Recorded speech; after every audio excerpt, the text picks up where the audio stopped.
Good afternoon. So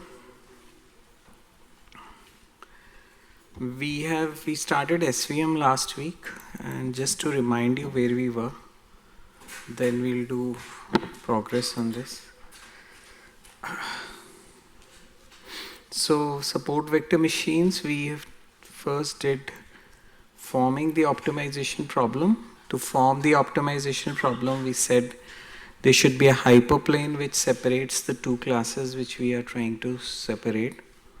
There could be many ways of doing it. We want to maximize the margin, or where the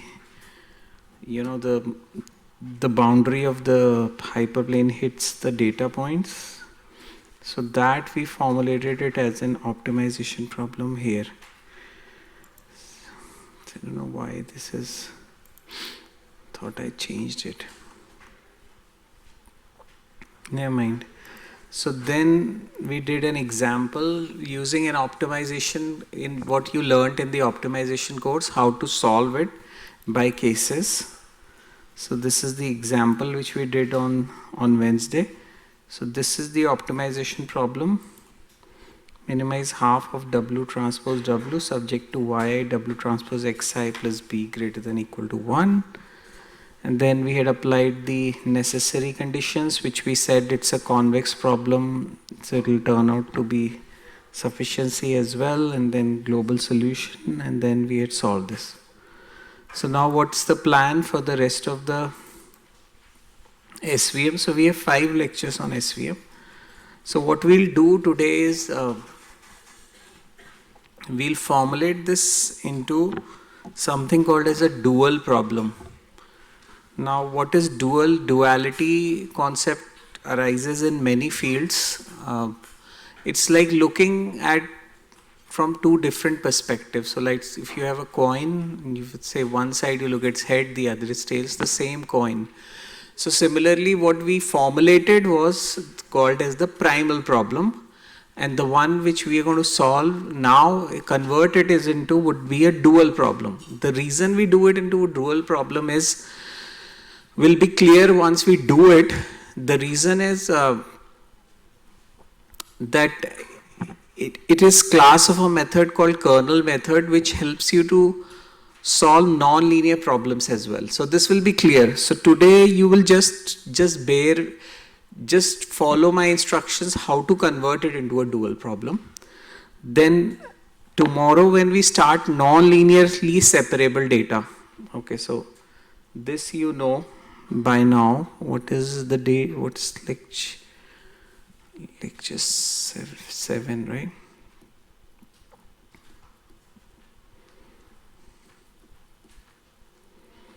Okay, so the data which you have seen with me now has been nice. You have been able to separate it. But what if the data is scattered around in the middle somewhere, and you can't separate with a straight line? So you'll have to draw a non-linear function or a non-linear hyperplane, so as to say, to separate the classes. So there we focus on something called a soft margin and kernel trick. That is the place where this dual form, looking from the optimization from another angle, becomes useful. So that's the reason we are doing it. Okay. So all right. So let's try to first. So today focus is dual problem. Tomorrow when we go to non-linearly separable data, it will be soft margin. And finally we'll close this next week with one lecture on kernel trick. In terms of practice, did you guys practice the regression problems? Everybody from the tutorial, did you look up the examples which are uploaded? Yes or no?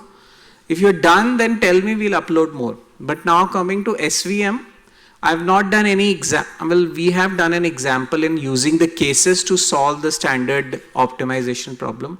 But an overall optimization problem I want you to solve, that we'll do on the last day.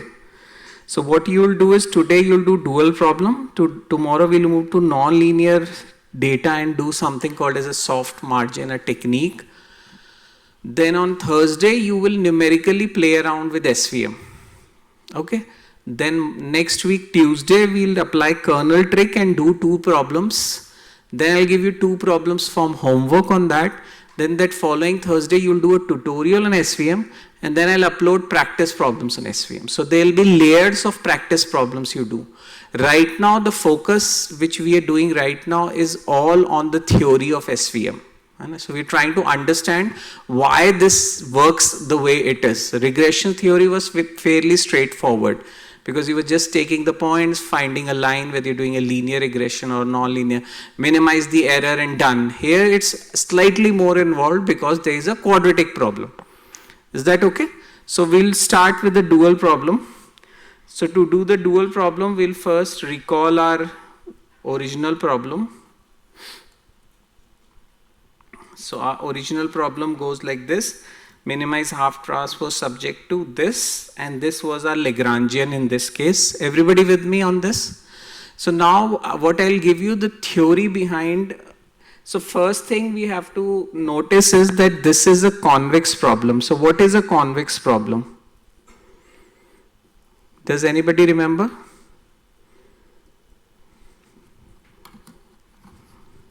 To go to the dual problems is studied for convex problems.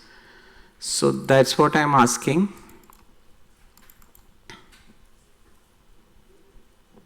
Convexity.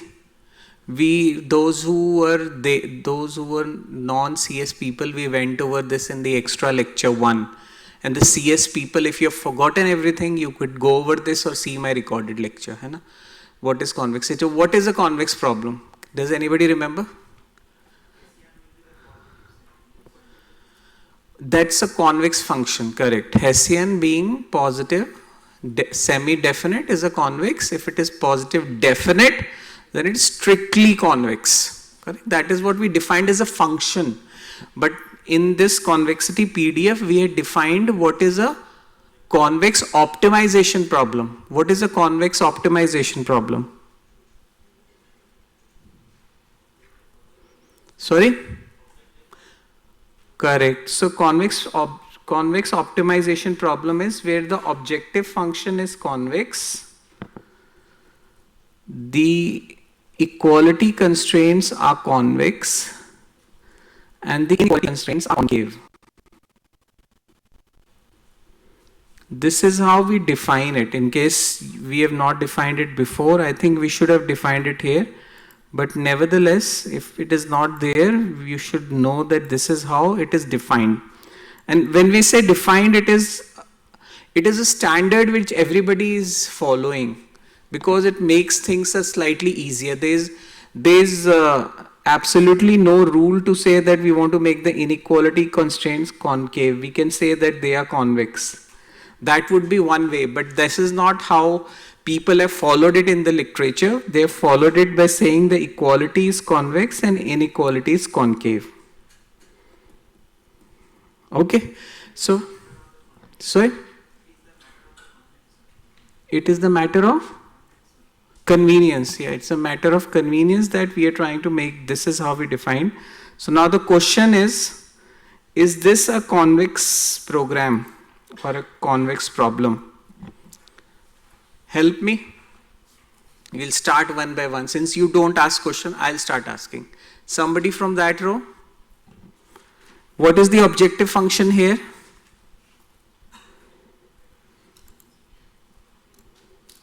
What is the Hessian of this? Hessian of this is positive? Hessian of this is W? Okay. Positive W1. Can I still get to the correct answer? How can it be a scalar? First of all, Hessian will be a matrix, right? Identity matrix. When you take the gradient of this, what did you got? W. When you take the Jacobian of the gradient to get to the Hessian, you get the identity matrix. So identity matrix it's actually positive definite. You don't even need positive full definiteness, you need semi-definiteness, but it is positive definite. So since this is positive definite, so it is in that sense strictly convex or convex. Hai na? let's not go into the worry. So you get the Hessian of the objective function. So Hessian of the objective function is convex, or Hessian is positive definite, sorry. Hessian is positive definite, implies objective function is convex. Now, is there an equality constraint here? Yes or no? There is no equality, there is only inequality. Now, we have to check whether this inequality constraint is convex or concave. What is it? Both, correct. Why is it both? When you take the gradient of this, what will you get? Yeah, you'll just get yi xi, and then it's a constant. When you will differentiate and trying to find the Hessian of it, all the constraints put together, then it will be just zeros, a zero matrix. Yes or no? Is a zero matrix positive semi-definite or not? Yes, greater than equal to 0, no? Multiply with the vector on the left and multiply with the vector on the right, you will get equal to 0. What is positive semi-definite? That you multiply with a non-zero vector on the left and on the right, and you get greater than equal to 0. So if the Hessian of, it's a linear function. The power of W is 1. The linear functions are both convex and concave. Everybody okay? Should I write it more explicitly? So if there is no equality constraints, but when you look at the inequality constraints, the Hessian of this, here in the objective function case, the Hessian was identity. So it was positive definite. Hessian of this will be a zero matrix when you put together all the n inequality constraints. Now you multiply with A, 0, A transpose A, and this will get it is equal to. So for all non-zero A, this is equal to 0, implies that it is positive semi-definite, which implies it is convex and concave both. How do you study concavity? You take the minus of the inequality. If you take minus of it, this will get minus, minus, you will still get minus, and then you will get that it is a convex function. Everybody okay? Yes or no? So, if I had to write more explicitly, I'll tell you again. So, you take all the inequality constraints and put a minus on them, find their Hessian, and you will get 0 because the gradient will be yi xi, like he said, put it in a column format. That is how you would put. And then Hessian would be 0, and then you multiply with A transpose 0, 0, A, and this will be 0 for all A not equal to 0. In fact, you don't need that, which implies minus of inequality is convex, which implies that Hessian is positive semi-definite.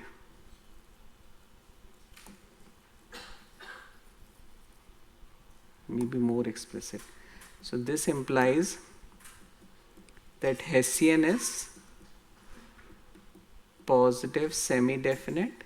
This would imply that minus of the inequality constraints are convex, which would imply that inequality constraints are concave.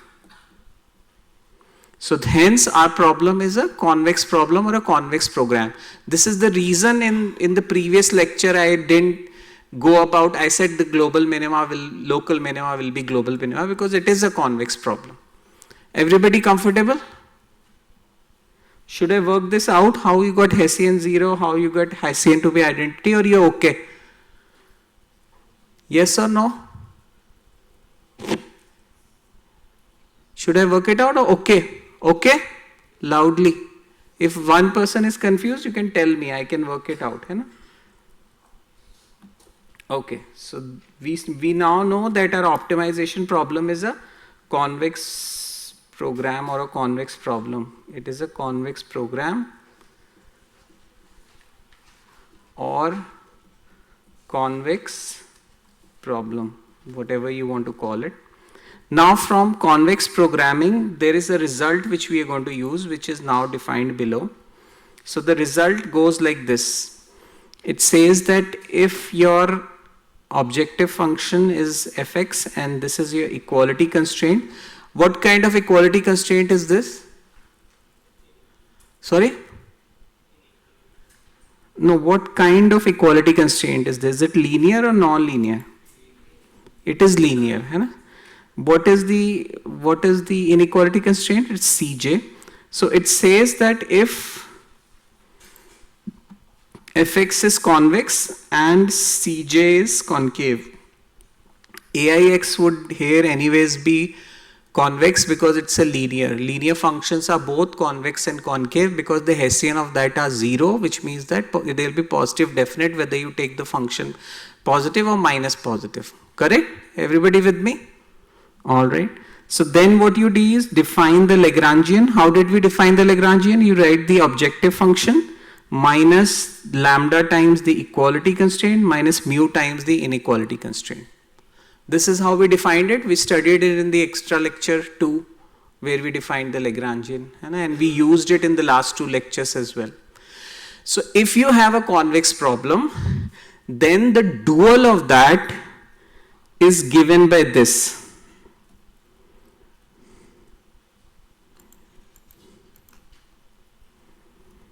The dual of that is given by maximizing the Lagrangian subject to gradient of the Lagrangian equal to 0 and mu greater than equal to 0.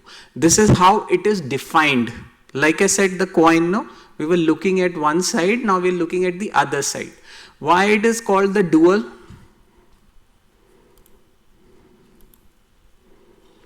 This was your original objective function. This is your dual problem. This was your original primal problem. We call it as the primal problem. This is your dual problem. This is for the standard case. So let's look at this. So you're minimizing f of x. What are you trying to do here? Maximizing the Lagrangian. So very first thing, instead of minimizing, you're maximizing. Instead of working with the objective function, you're working with the Lagrangian function. What is the Lagrangian function? It's capturing the objective function and the constraints inside it, right? It's taking the objective function and the constraint inside it. There were these 2 constraints. We still have 2 constraints, but these are constraints on the Lagrangian. So right now what we'll do, we'll take our SVM objective function and find its dual. And then tomorrow it will be more clear what advantage it is giving you. Is that okay? So I'm going to derive it, but first I'll show you the dual of our objective. So if this was my standard form, then this is the dual. Okay? When I go to our objective function, the SVM objective primal problem, its dual will come out to be this. This is what we'll prove now, why the dual comes out this. But I want to motivate you why we are doing it. If you look at this dual problem and see your original problem, what are the differences do you observe? So this is your dual. If I could open both of them together. Okay. So what was our original problems? Look at it. Original problem was this. Correct? There is W is the variable, B is the variable, but they are no longer playing a role in our final dual problem. Can you see? What is playing a role here is alpha. Alpha is our Lagrange multipliers. Instead of lambda and mu, which we use in the optimization course, in the machine learning course, we are using them as alpha and beta. So alpha is the Lagrange multiplier. It's in terms of only the Lagrange multiplier. There W and B are not playing a role. First of all, it's a maximization problem. Okay. Why we are studying it is because of this guy. I'm not able to highlight it. You can see how I'm moving the cursor. If you look at the xi times xj, They together are, those are your, what are those? Those are your data points, right? Yi is the class, yn, yj, xi is the points in space, whatever m dimensional which we are doing it. So there is an inner product between the spaces, the xi and the xj space. So these are the class of methods called the kernel method that you have zeroed down on the, we call it as the feature space into one term, and you can change this term to improve your behavior of your algorithm. So that's the reason we are doing it. The next 2 lectures will focus on this. The goal, before I do all this lengthy derivation, I wanted you to motivate you to see that the original problem was this, but the dual problem, in the original problem, if you see, xi and xj are all over the place, no? There is no xj, it's only xi. They are into all these and they are not together. When you put them as an inner product, you get some mathematical advantage. And that is why we are going towards the dual problem. Is that okay? We are not just going because one is a minimization, other is a maximization. That's okay. Eventually you will solve a maximization problem also by making negative of the function and try to solve it as a minimization. That's not the goal. The goal is here, the feature or the input data point is scattered around. There it is in form of an inner product which gives us some advantages which will be clear tomorrow. Is that okay? Everybody with me? Okay. So now let's go and derive it, because eventually the SVM which you use in your softwares doesn't solve this primal problem. It solves the dual problem. And for a non-linear system, it solves a variant of the dual problem which will be clear tomorrow. Is that okay? Alright. So now let's try to do it. So if this was my original problem, this was my dual form. Now for us, for our objective function, what are the variables here? W and B are the variables, right? So our objective function, so for us, it's written here actually. So now let's try to find the dual problem. Dual problem of our primal problem from SVM. Okay, so we had minimize half of W transpose W subject to yi times W transpose xi plus b greater than equal to 1, I going from 1 to n. This is our primal problem. To do the dual problem, we need to first write it as a maximization problem in terms of x, lambda and mu. Okay. So what was x? In the original problem, the x was the variable. You can see ai of x, f of x. So for us, the x becomes w comma b because those are the variables, correct? Do we have, what was lambda here? Lambda was corresponding to the equality constraints. Do we have equality constraints in our optimization problem? No. So lambda, there would be nothing for us. For mu, definitely there would be, because we have got inequality and we are calling them as alpha, just for the sake. Lambda and mu are in optimization, alpha and beta is in machine learning, just a different notation we are using. So now when we have to write the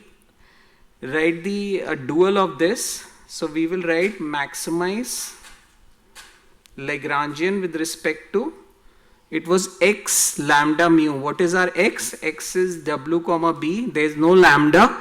Instead of mu we have alpha with respect to w b alpha, correct? And then it's saying the gradient of the Lagrangian. So maybe we should write the Lagrangian first so that you don't get confused. Since we had written the Lagrangian for this guy, let's write the Lagrangian for us. So we did this variable swap. What is the Lagrangian for us? So this is primal. Now we are working on the dual. So the Lagrangian would be in terms of, what is the x? WB, there is no lambda, there is alpha. is equal to f of x, which is half of w transpose w minus, there is no term of this, minus alpha I times Cj, and Cj is this term. So alpha I minus summation I going from 1 to n, because we have got I going 1 to m. Here the j was going from 1 to s, so it was j. But here we have got n constraints corresponding to the n points. So I going from 1 to m, alpha I, and the constraint is yi w transpose xi plus b minus 1. This we have done already when we solved it yesterday. I am rewriting it. Now we have to write the dual form. So the dual form is, you have to maximize this Lagrangian WB alpha with respect to WB alpha, and then you have to say the gradient of the Lagrangian with respect to x.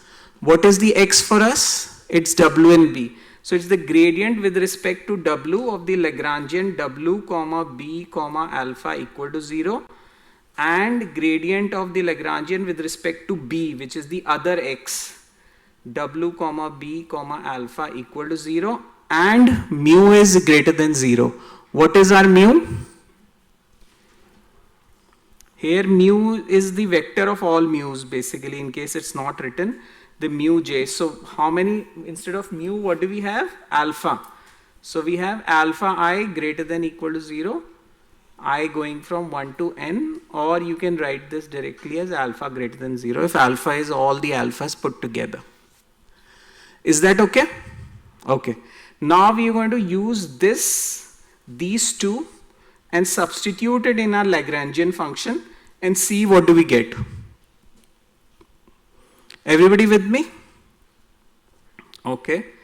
So what was this you have done? So this is more of a revision for you. All this is worked out in the notes. I am just doing it for you, for your own sake. When you do gradient of the Lagrangian with respect to W, what do you get?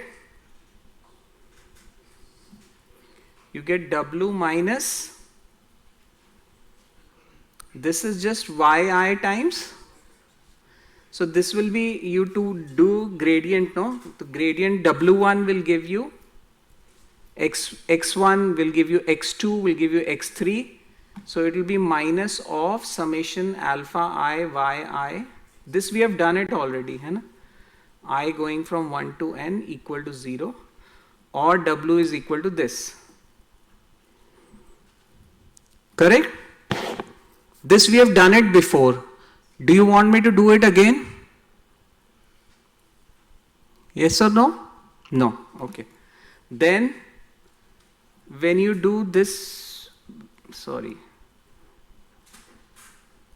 when you do this term, then what do you get? You differentiate with respect to B, nothing. With respect to B, you get alpha I yi equal to 0. Correct? B is a scalar, so technically you are not doing a gradient here, you are just doing D Lagrangian with respect to dB. B is not a vector, B is a scalar. Remember, it's W transpose X plus B is equal to 0. That is our hyperplane which we are trying to do. Correct? Okay, so from the second equation we get summation of alpha I yi equal to 0, I going from 1 to n. Okay. Now what we'll do, we have done this before, but I'm doing this more for the dual form now. So we'll take this W and substitute in my Lagrangian and try to simplify it. Everybody with me? Okay, so let's do that. So my Lagrangian with respect to W comma B comma alpha was half of W transpose, so which is I is equal to 1 alpha I yi xi transpose summation I is equal to 1 to n alpha I yi xi. This is W transpose W.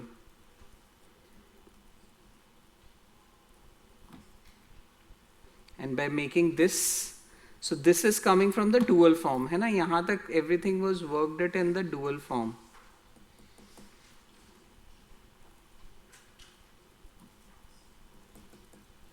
ठीक है?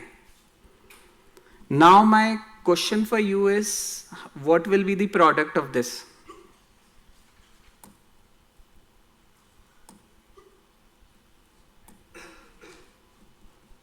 What all I am working out is all worked out here, by the way, है ना? But since me working out with you makes it easier for you to understand, so that's why I'm working it out. Otherwise, I can go fast. Okay, so question is, how do I multiply these two?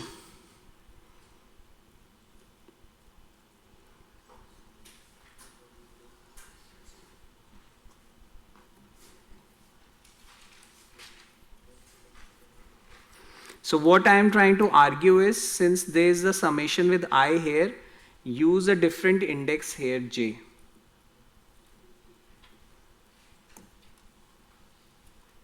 J going from 1 to n, alpha j, yj, xj. What's the reason for this?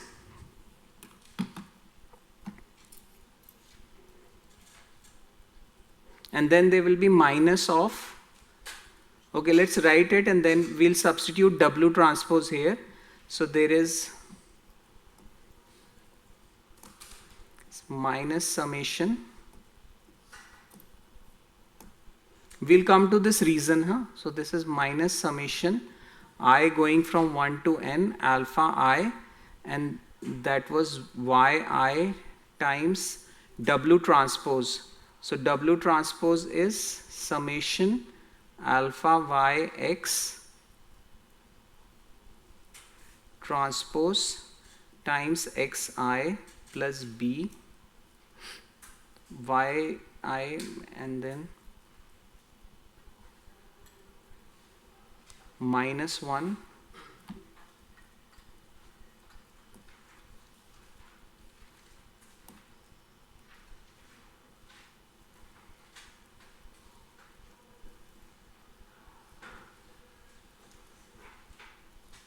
correct, although you don't need this outer one.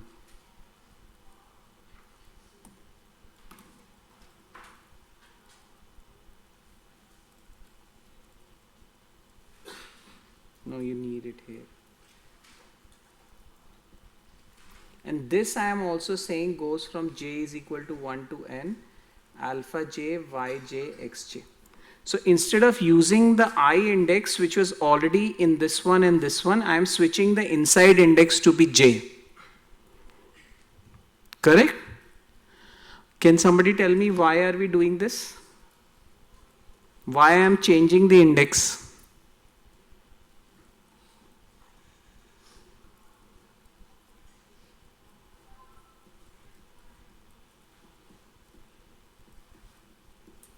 Okay, so the reason goes like this. Let's say I've got two summation, I is equal to 1 to 2 ai, and then मान लो कि assume that this was w, है ना, instead. And then I have another one, I is equal to a is equal to 1 to 2 ai. If I keep the same index, what will be the product for this? So this will be ai square, which is equal to a1 square plus a2 square, if I don't change the index. But if I expand this and write, this is a1 plus a2, this is a1 plus a2.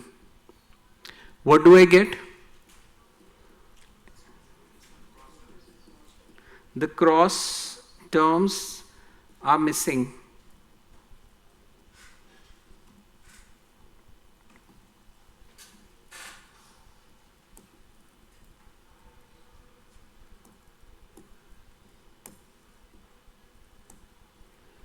Plus twice of a1, a2. So this term will vanish away if I don't change the index. If I keep the same index, then I'll just get the square directly and I'll miss out on terms. So technically I'm expanding them and multiplying to to have the same result, I'm using one summation as I and the other summation as j. Everybody with me? Yes or no? So why did we do it? We had this was our objective function our Lagrangian function. By now you should remember it. Half of W transpose done through minus the Lagrange multiplier times the constraint. Once we make the gradient with respect to W0, which we did earlier, we got W as this. With respect to B, we got this. The W which we got, we substituted back into this, which we got as two products of two summations. I changed them to I and J. And when I substituted W inside this guy, there was a I playing a role. So I made the inside W summation to be J. Everybody with me? It looks a little hairy. It will just cancel out. It will become much more easier as we move on. So now go back, pull this term down. What I'll do, I'll make this full screen so that, because I'm not referring to the other one anyways. This was our term. Now what will happen? How will the term come out to be? Let's work it out here.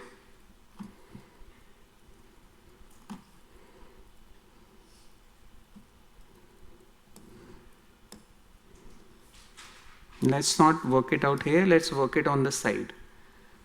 Make it more understandable.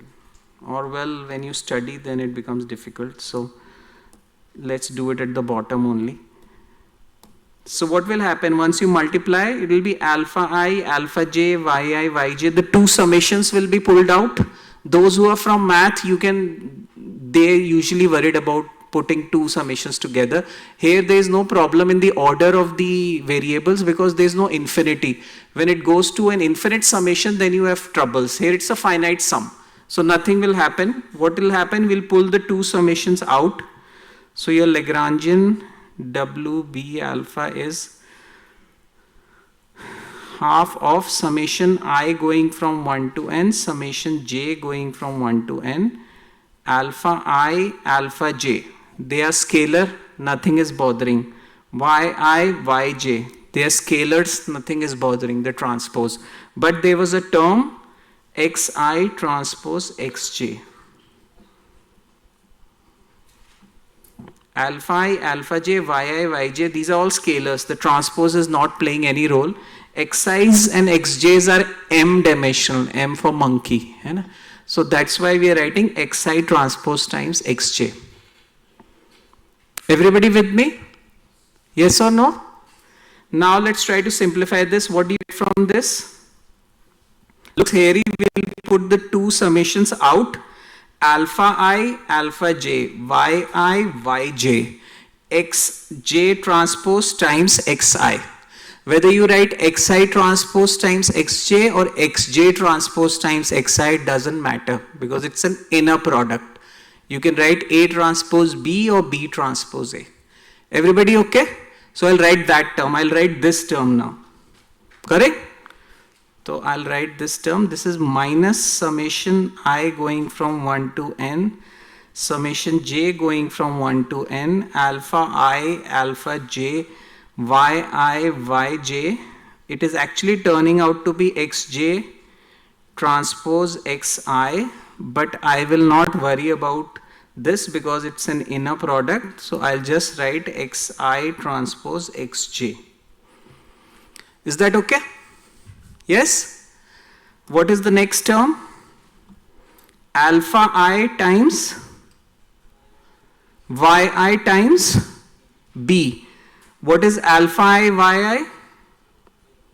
That we already know is 0. B is a scalar. That is why I am able to pull it out. So that term vanishes. What term is left? Plus alpha I summation. Correct? This was first multiplied with this term. Then it was multiplied with this term. And finally is this term. First we wrote this term. Alpha I, yi, b. First we did it with this term. Then when you do yi, b, it becomes 0. Now when you do it with respect to minus 1, it becomes plus alpha I. Everybody with me? So you will get minus summation I is equal to 1 to n alpha I y I b. B is a scalar. This is equal to 0 from the second condition plus summation alpha I going from 1 to n. Correct? Now what are the first two terms? First two terms are same, no? One has a half, other one has a minus 1. So it will cancel out. So your Lagrangian will become minus half summation 2 summation I going from 1 to n, j going from 1 to n, alpha I, alpha j, yi, yj, xi transpose xj plus summation alpha I going from 1 to n. And what do we have to do in the dual form? Maximize this. Correct?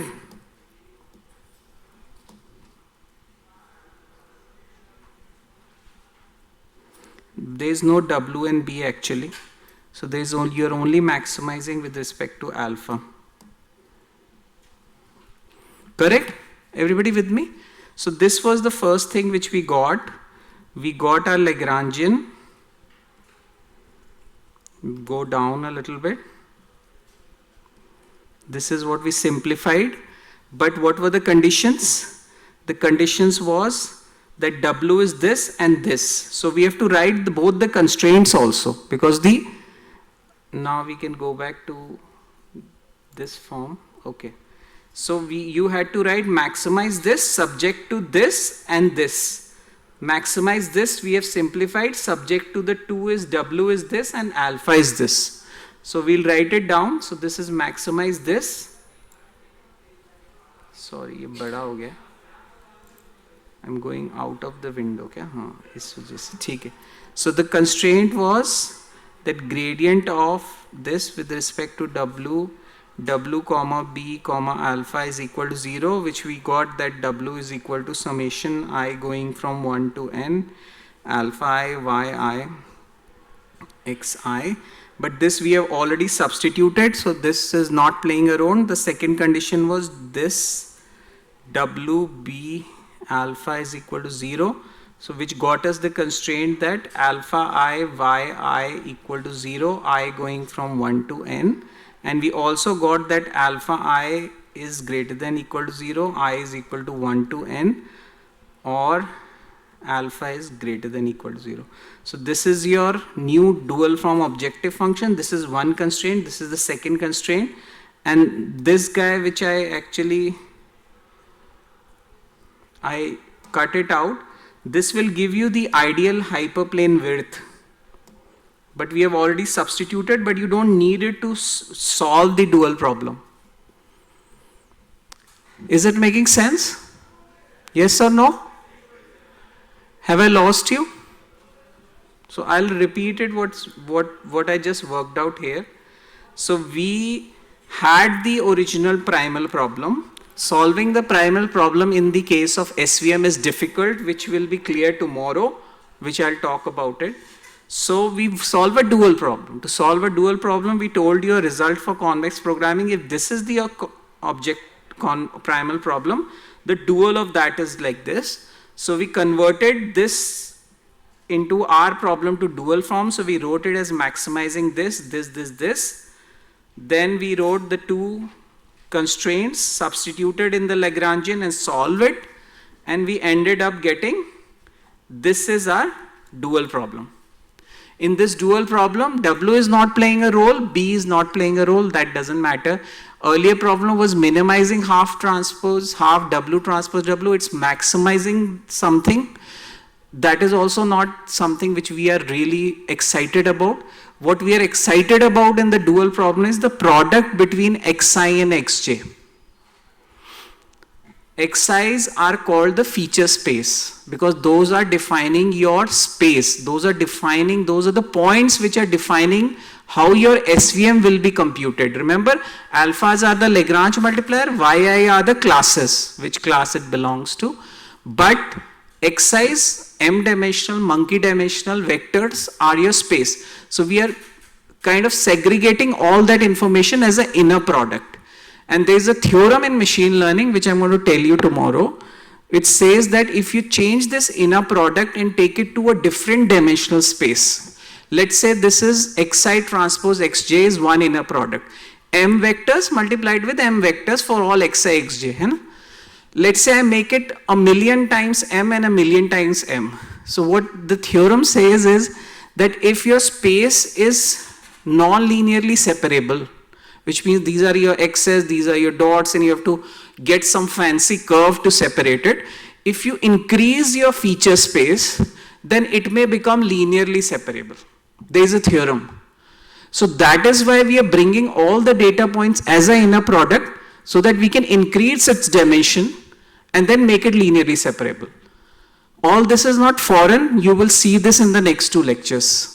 And you will do examples, both written and numerical, where this will come into play. But because dual problem working out looks so intensive and looks, why are we doing it, I'm telling you today. Is that okay? Everybody happy? Have I lost anyone? Okay. So this finishes the dual problem part. What I'll do is I'll start the next one, because the next lecture is going to be more intensive. So it will help me tomorrow to save some time. So this is now the dual problem. Okay, now what we're going to do, where this dual problem will actually play a role is where you've got non-linearly separable data. Okay? So we'll go to lecture 8, which is the soft margin. We'll repeat this tomorrow. I've got a couple of minutes. So I just wanted to get you started on it. So what we did, we formed the optimization primal problem. We did an example with the cases on it. Then we have converted it into a dual problem. This was all linearly separable. Now we are going to non-linearly separable. See the word kernel trick? Kernel is this Xi Xj transpose, which we are calling. Kernel by English definition means the center or the important part. Kernel of a nut, kernel of an almond kernel. So this kernel is the feature which is carrying important information for you. Okay. All right, so let's start soft margin. I'll just give you an intuition today. We'll work it out tomorrow. So this is just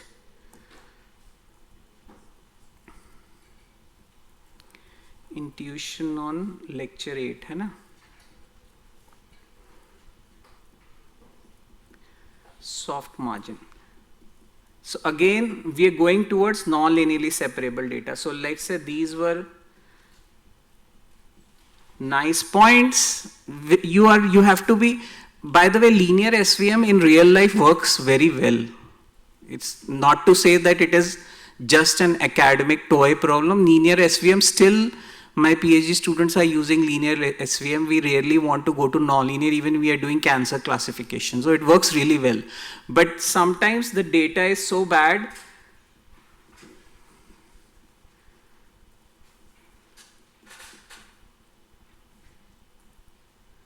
You know, data is going like this. Now you can't, there's one hyperplane like this, there's one hyperplane like this, there's one hyperplane like this. So it looks really difficult to do. So this kind of problems, we'll handle it next week with the kernel trick.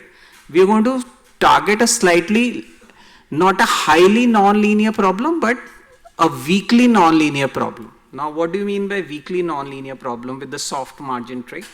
So the weakly nonlinear problem says that, let's say this was my hyperplane and these were the two margins.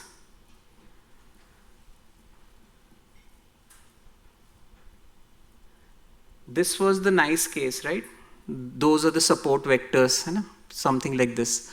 But a weakly nonlinear problem says that maybe all your points are not going outside the margin. Maybe some point is, you know, going somewhere here in this margin area. And once you have already built your SVM, you can't change it because you have trained it once. You have found the hyperplanes. Now the points are coming inside the margins, which we don't want. You know? So this is what we called as the soft margin that can be mathematically carry the margins to be more dynamic so that they adjust automatically with these outliers which are going away, one from this side, one from that side. So that is what we are trying to do. So what we say is, let's say for a point I, this guy is going some zeta distance, ith point, and this point is going some zeta j distance inside. What was this hyperplane? It was W transpose X plus B is equal to 0, W transpose X plus B equal to 1, and W transpose X plus B is equal to minus 1. Correct? Those were the hyperplanes we were creating. Now I want, and then this class was, let's say, plus 1, and the below class was minus 1. You know? Yi's we were doing. How we were writing earlier? We were writing it as W transpose Xi plus B greater than equal to 1. Everything on this side for all Yi's equal to plus 1, and W transpose Xi plus B less than equal to 1 for all Yi's equal to minus 1. For this class they are all below this, and for the positive class they are all above this. This is what we had done in the first SVM lecture. And then we had multiplied them, and they say if you multiply with Yi on both sides, then you will get Yi W transpose Xi plus B greater than equal to 1. You multiply with this Yi here and minus 1 on both sides. So the sign will change and it will become this one equation for I going from 1 to n. Correct? This is how we had gotten our constraint. Everybody with me? I'm just reminding you. Now we want to create this something called as a soft margin, where we allow a little deviation from these two hard boundaries which we are creating. So we are going to say that, let's say this goes slightly here. So this is greater than equal to, rather than 1, I'll say greater than equal to zeta I. For every point we are letting it go inside the margins a little bit. ठीक है? और जो ऊपर वाले नीचे वाले points हैं, the one below, they're going above the minus 1 line. है ना? So I'll add them plus zeta I. So I'm going to change my problem. I'm letting these margins to be more fluid. That's why the term soft margin rather than hard margin. Rather than having it at minus 1 and plus 1, for every point, let it go a little bit here with a minus zeta, and everyone go slightly above the minus 1 line with a plus zeta I. ये plus हो गया, ये minus, क्योंकि this is plus 1 and this is minus 1. Makes sense? Correct? So what happens? Now when you try to write this, what will this become? This becomes Yi W transpose Xi plus B 1 minus zeta I, and if you multiplied with this, sorry, this is minus 1. So this would again multiply with Yi on both sides, minus 1 on both sides. So you minus 1 W transpose Xi plus B greater than equal to minus 1 plus zeta I. Correct? We change the inequality by multiplying both sides with minus 1. So I will write this as Yi W transpose Xi plus B greater than equal to 1 minus zeta I. So it becomes the same equation.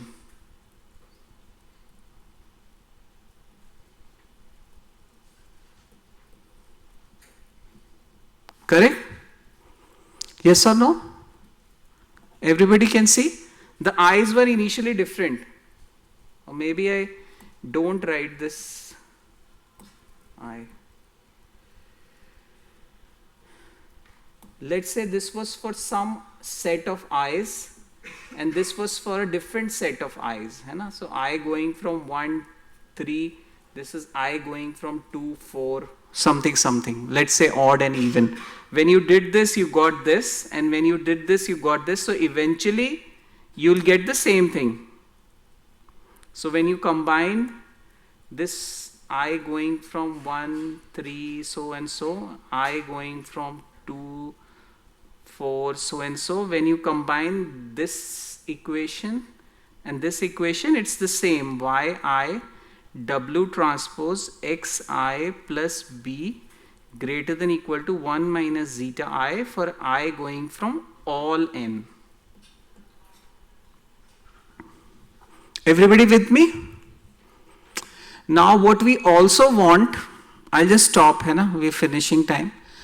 We also want this zeta to be as less as possible. Yes or no? We want those zetas to go to 0. So what was our original objective function? So this was the constraints which I have worked it out for you. Our original objective function was minimize or maximize 2 over w, the margin. Recall from the first lecture, which we wrote it as min or maximize 2 over w square or minimize half of w transpose w. Correct? Now we want to minimize these zetas as well, because we want ki margins, they don't come inside the margins. So we will write them as plus summation of zeta I going from 1 to n. So you're minimizing with respect to, this is what all is written here. And there is a constant here. So this is now your new soft margin related objective function. This is your new soft margin related constraint. I mean, it could be all zetas don't tend to 0. That's okay. Means ideally you are trying for this to tend to 0, because you are trying to minimize this. So you're trying to make ki ideally margins come out. Okay, we'll repeat this again. So ideally you would want, if this was W, this was this, and this was W transpose B plus W transpose X plus B is equal to 1, and this is W transpose X plus B is equal to minus 1, and W transpose X plus B is equal to 0. Ideally you would want that all points stay away from the margin or on the boundaries of the margins, but it could be that for all the other points you are able to get the margin nice, but one point goes inside the margin area. That's okay. So for that the zeta value would remain positive, and similarly couple of points from here might go away. For this the zeta values might go away, but your goal is ideally to make all the zetas 0, so you get a nice margin. This is the case when the data is weakly nonlinear, when it's not nicely separable. Make sense? Okay. So tomorrow what we'll do, if this is clear, I'll repeat this again, because when nonlinearity starts to kick in, even the kernel, it becomes a little difficult. We'll now take this optimization problem, and this is the primal problem. Everybody agrees? We'll find its dual.